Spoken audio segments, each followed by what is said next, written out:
சற்று முன் வெளியான தகவல் கடன் வாங்குவதில் முன்னிலையில் இருக்கும் பெண்கள். வெளியான ரிப்போர்ட். தான் பார்க்க போறோம். நீங்க நம்ம சேனலை சப்ஸ்கிரைப் பண்ணாம இருந்தீங்கன்னா மறக்காம லைக் பண்ணிக்கோங்க, சப்ஸ்கிரைப் பண்ணிக்கோங்க. மற்றவர்களுக்கு தெரியப்படுத்த ஷேர் பண்ணுங்க. இந்தியாவில் அதிகமான அளவில் பெண்கள் கடன் வாங்குவதாக ஆய்வு ஒன்றில் தெரிய வந்துள்ளது. அனைவருக்குமே பண தேவை இருக்கும். அதை சமாளிக்க முடியாமல் நிறைய பேர் தவிர்ப்பார்கள். பெரிய அளவிலான பண தேவையை சமாளிக்க வங்கிகளில் கடன் வாங்குவார்கள். சுவாரஸ்யமான விஷயமாக கடன் விஷயத்தில் ஆண் பெண் இருவருக்கும் இடையிலான வித்தியாசம் குறித்து ஆய்வறிக்கை ஒன்று வெளியாகியுள்ளது. அதன்படி கடந்த 5 ஆண்டுகளில் இந்தியாவில் கடன் வாங்கும் பெண்களின் எண்ணிக்கை 22% அதிகரித்துள்ளது. இதில் பெரும்பாலான பெண்கள் நகர்ப்புற மற்றும் கிராமப்புறங்களை சேர்ந்தவர்கள். பெண்களின் கடன்கள் பெரும்பாலும் நுகர்வு நோக்கங்களுக்காகவும் சில வணிக நோக்கங்களுக்காகவும் வாங்கப்பட்டுள்ளதாக இந்த ஆய்வில் கூறப்பட்டுள்ளது.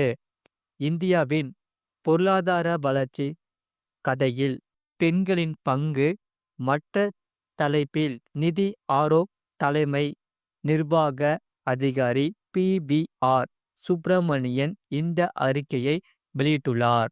இந்தியாவில் கடன் வாங்கும் பெண்களின் எண்ணிக்கை 2019 மற்றும் 2024ஆம் ஆண்டுக்கு இடையில் 22% வளர்ந்துள்ளது. நுகர்வு கடன்கள் என்ற பிரிவுகள்தான் பெண்கள் அதிகம் கடன் வாங்கும் பிரிவாக இருந்துள்ளது. 2024ஆம் ஆண்டில் பெண்கள் வணிகங்களுக்கு நிதியளிக்க 3% கடன்களை மட்டுமே தடுத்ததாகவும், அதே நேரத்தில் அவர்கள் 42% தனிநபர் கடன்கள், நுகர்வோர் கடன்கள், வீட்டுக் கடன்கள் மற்றும் 38% தங்கத்திற்கு வாங்கியதாகவும் இந்த ஆய்வறிக்கை கூறுகிறது. இந்த ஆய்வறிக்கையின்படி 2019ஆம் ஆண்டு முதல் வணிகங்களுக்காக திறக்கப்பட்ட கடன் கணக்குகளின் எண்ணிக்கை 4.6 மடங்கு அதிகரித்துள்ளது. ஆனால் இந்த கடன் 2024ஆம் ஆண்டில் பெண்கள் வாங்கிய மொத்த கடனில் 3% மட்டுமே. இந்தியாவில் அதிகமான பெண்கள் கடன்களை வாங்குகிறார்கள் என்றும் அவர்களின் கடன் மதிப்பெண்களை தீவிரமாக கண்காணித்து வருகின்றன என்றும் இந்த அறிக்கையில் சுட்டி காட்டப்பட்டுள்ளது. 2024ஆம் ஆண்டின் டிசம்பர் மாத நிலவரப்படி சுமார் 2.7 கோடி பெண்கள் தங்கள் கடன்களை கண்காணித்து வருகின்றன. இது அவர்களின் வளர்ந்து வரும் நிதி விழிப்புணர்வின் பிரதிபலிக்குமாகும். 60% பெண்கள் நுகர்ப்புற மற்றும் கிராமப்புறங்களை சேர்ந்தவர்கள் என்று இந்த அறிக்கை கூறியுள்ளது.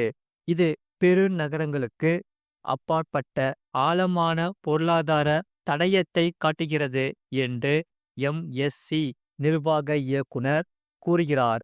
அதே நேரத்தில் இளைய தலைமுறை பெண்களும் தங்கள் கடன்களை கண்காணிப்பதில் முன்னணியில் உள்ளன என்று கூறப்பட்டுள்ளது. நிதி அணுக்கள் என்பது பெண் தொழில் முனைவோருக்கு அடிப்படையான உதவியாக இருக்கும் என்றும், சமமான நிதி அணுக்களை உறுதி செய்ய ஒருங்கிணைந்த முயற்சிகள் தேவை என்று சுப்பிரமணியன் கூறியுள்ளார். பெண்களின் தேவைகளுக்கு ஏற்ப வடிவமைப்பதில் நிதி நிறுவனங்களின் பங்கும், கட்டமைப்பு தடைகளை நீக்கும் கொள்கை முயற்சிகளும் இந்த வேகத்தை விரிவுபடுத்த உதவும் என்றும் அவர் தெரிவித்துள்ளார். இது போன்ற செய்திகளை உடனுக்குடன் அறிந்து கொள்ள மறக்காம சேனலை சப்ஸ்கிரைப் செய்யுங்கள். மற்றவர்களுக்கு தெரியப்படுத்த ஷேர் செய்யுங்கள்.